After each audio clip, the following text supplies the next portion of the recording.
Hi, everyone. God bless you. I want to share something with you that is very personal without giving specific details. But basically, there was someone in my life that hurt me really, really badly. And this person talked to me extremely disrespectful, extremely worse than I've ever heard any child talk to their parents. And I have watched a lot of crime shows in my lifetime, and I have worked with kids a lot. I used to own my own daycare business, and I've been around children all my life. I've never in my life, even children that have murdered their parents, I've never seen someone disrespect their parent the way that I was disrespected.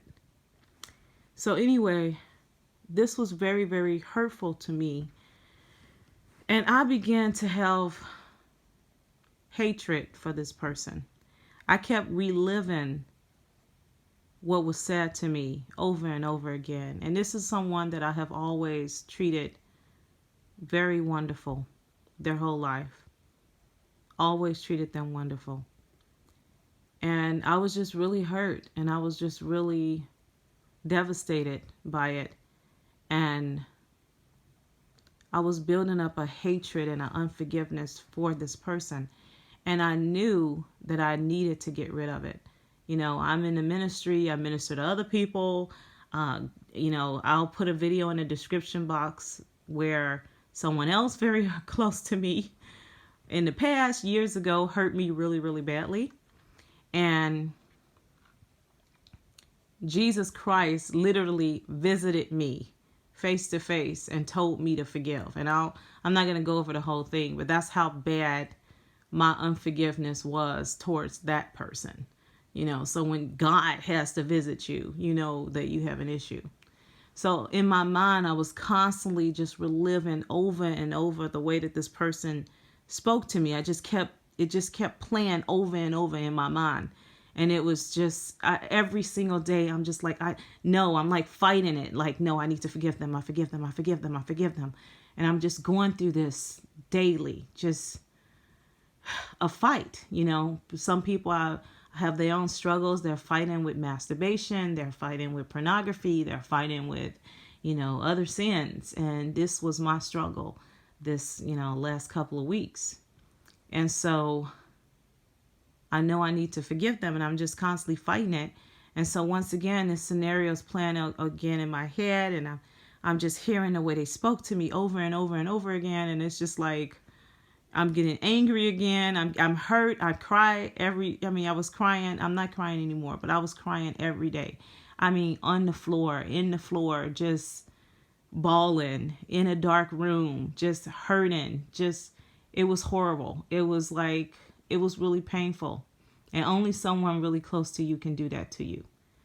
And so I got to the point where I'm reliving it again. Once again, I'm fighting it again. And all of a sudden, I go into this vision. And this vision, I knew that this was my spirit. And this vision happened about, I want to say 3 or 4 days ago. And I went into this vision, and I knew that it was my spirit. I instantly knew it was my spirit. And she looked exactly like me. It was my spirit. And she showed me a window. And this window was obscured, like it was hard to look through it. Almost like if you take a glass, if you take a regular window and you smear Vaseline all over it, but it wasn't Vaseline, it was the window itself, and it was bumpy, and it was like this grayish black, really hard to look through this bumpy window. And she said to me, and she was dressed in military attire, all black, just militant. And she said, "Destroy the window of hurt." And I knew she was talking about my, this person that hurt me. And when I went up to this window, in the vision, I went up to the window and I took my 2 fists and I bust the window and I destroyed it.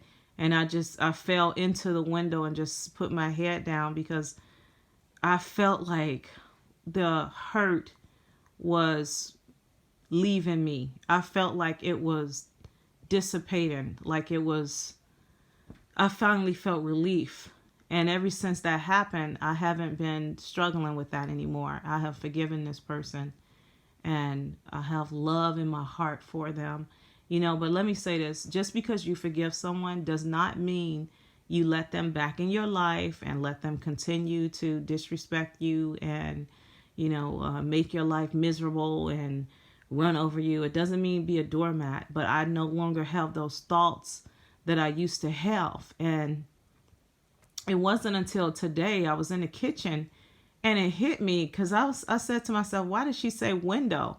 And immediately after I asked myself that in my mind, the Holy Spirit told me, because that was how I was viewing this person. I was looking at how this person hurt me, and that's how I was seeing everything to do with this person. I couldn't see through this window of hurt is what she called it.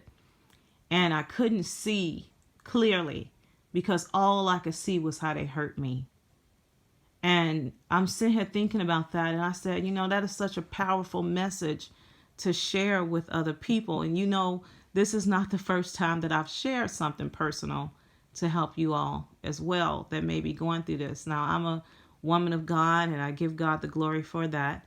I'm a strong woman of God, but you can see that I have things that I have to deal with, like anybody else. And this was my struggle recently. And this is how God helped me to get rid of it. And now, instead of seeing how this person hurt me, I hold on to other things that, I've seen about this person's future, that is promising. And I don't think about that anymore. So I give God the glory for that. And I pray that you all can, if you are hurting, if you are struggling with unforgiveness or bitterness or anything like that, do what my spirit told me to do, which is where the Holy Spirit dwells, and destroy the window of hurt, and don't look at it that way. And even if you don't see any potential, now, if you don't see any potential for someone that's hurt you, I know that's difficult. Like if they are just really all bad, like some people are, they're just, completely all bad, and you can't see anything good about them. Still, you can hope, because that's the very essence of what love is. In 1 Chronicles 13, we literally hope for others. We hope, that's the character of love. So, just destroy your window of hurt. But like I said, don't be a doormat. Be careful. The Bible does say to guard your heart. So you do want to be careful about letting yourself be in situations where you can be really hurt like that again. It doesn't mean that's a sign of unforgiveness. It's not unforgiveness. It's a sign of wisdom and experience. So, God bless you all. I pray you heed this message. I love you all so much, and I pray you get the victory over this. And please check out my other video as well. Bye.